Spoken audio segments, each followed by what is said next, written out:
సంవత్సరాల తరబడి ఎన్ని మందులు వాడినా మీ మోకాల నొప్పులు తగ్గట్లేదా? ప్రాణ పెయిన్ క్లినిక్ లో అత్యాధునిక చికిత్స. సీనియర్ నాయకుడు జీవన్ రెడ్డి కాంగ్రెస్ పార్టీకి దూరమైనట్టేనా? తాను చెప్పినట్టే ఎమ్మెల్సీ పదవికి రాజీనామా చేస్తారా? జీవన్ రెడ్డి ప్రకటన ఒక రకంగా కాంగ్రెస్ లో రచ్చను సృష్టించింది.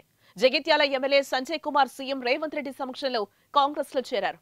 అయితే తనకు తెలియకుండా, తనకు చెప్పకుండా పార్టీలో ఎలా చేర్చుకుంటారంటూ ఆగ్రహం వ్యక్తం చేస్తున్న జీవన్ రెడ్డి ఎమ్మెల్సీ పదవికి రాజీనామా చేస్తానని ప్రకటించారు. దీంతో జీవన్ రెడ్డి ఇష్యూ ఇప్పుడు కాంగ్రెస్ కు తలనొప్పిగా మారింది.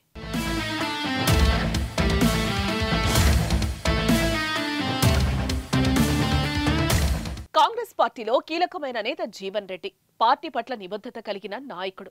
గడిచిన 10 ఏళ్లుగా జీవన్ రెడ్డి అధికార బీఆర్ఎస్ పైన పోరాటం చేస్తూ వస్తున్నారు. 10 ఏళ్లుగా జగిత్యాలలో బీఆర్ఎస్ విజయం సాధిస్తూనే వచ్చింది. ఇప్పుడు కాంగ్రెస్ పార్టీలో చేరిన ఎమ్మెల్యే డాక్టర్ సంజయ్ బీఆర్ఎస్ నాయకురాలు కవితకు అత్యంత సన్నిహితుడని చెప్తారు.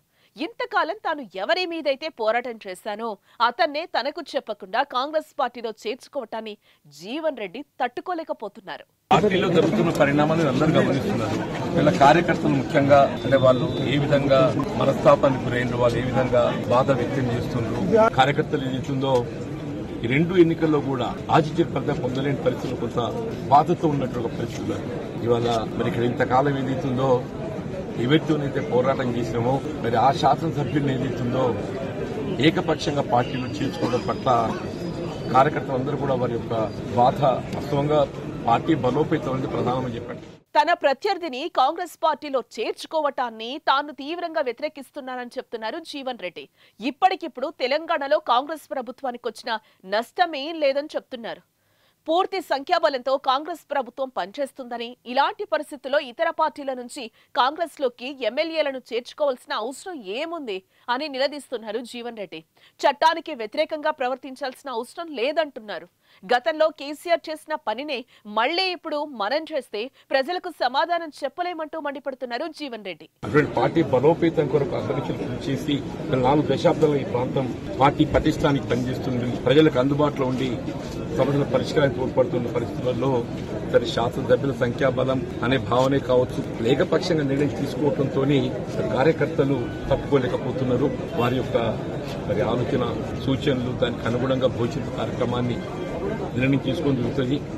మరి భవిష్యత్తు కాలం నిర్ణయిస్తుంది. భవిష్యత్తు నిర్ణయం ఏదైతుందో కాలం నిర్ణయిస్తుంది. దానికి అనుగుణంగా ముందుకు జీవన్ రెడ్డిని బుజ్జగించేందుకు కాంగ్రెస్ పార్టీ సీనియర్ నేతలు ఆయన నివాసానికి వెళ్లారు. మంత్రులు శ్రీధర్ బాబు, డిప్యూటీ సీఎం భట్టి విక్రమార్క జీవన్ రెడ్డిని బుజ్జగించే ప్రయత్నాలు చేశారు. కానీ ఆ చర్చలు ఫలించినట్టు కనిపించడం లేదు. ఇప్పటికే Jeevan Reddy council chairman appointment కోరినట్టుగా తెలుస్తోంది. దీంతో జీవన్ రెడ్డి పార్టీలో ఉంటారా, వెళ్లిపోతారా అన్నది ఇప్పుడు హాట్ టాపిక్ గా మారింది.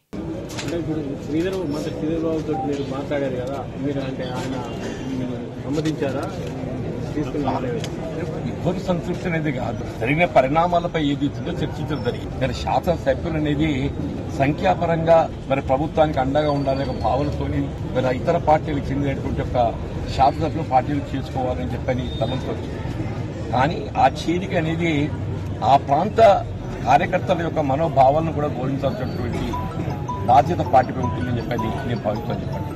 ఇలా దశాబ్ద కాలం తెలంగాణ రాష్ట్రం ఏర్పడినప్పటి నుండి కూడా మరి ఈ ప్రాంతంలో కాంగ్రెస్ పార్టీ బలోపేతం కొరకు కృషి చేసినటువంటి కార్యకర్తల మనోభావాలకు భిన్నంగా కేవలం శాసనసభలో సంఖ్యాబలం అనే భావంతో చేసుకోవడంతో ఎన్నికల తర్వాత కాంగ్రెస్ పార్టీలోకి వలసల వరద కొనసాగుతున్న తరుణంలో ఏకంగా సీనియర్ నేత జీవన్ రెడ్డి ఈ వలసలపై రివర్స్ కావటం రాజకీయాల్లో కొత్త చర్చకు తెరలేపింది. జీవన్ రెడ్డి తన నిర్ణయాన్ని మార్చుకుంటారా లేదా అన్నది ఇప్పుడు ఆసక్తికరంగా మారింది.